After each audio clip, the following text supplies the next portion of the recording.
Hey guys, and welcome back to the channel Tech and Cryptos. In this tutorial, we're gonna look at how to delete your Supermeme account. Now let's begin. On any browser of your choice, simply go to supermeme.ai. Right now this is the homepage. Simply log into your account. As you guys can see, I have successfully logged into my account. In case you have not, do log in right now. If you're facing any issues while logging in, we have created a separate video for that. Right now, what we want to do is simply focus on the account section that we will find on the navbar that's on the left hand side.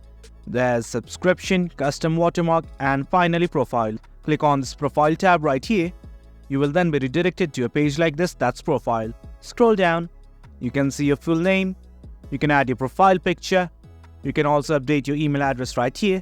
And at the very end, you will see something like delete account. If you want to delete your account, simply click on this delete my account button right here. It's gonna ask for your confirmation. If you want to delete your account right now, click yes, else simply click on no.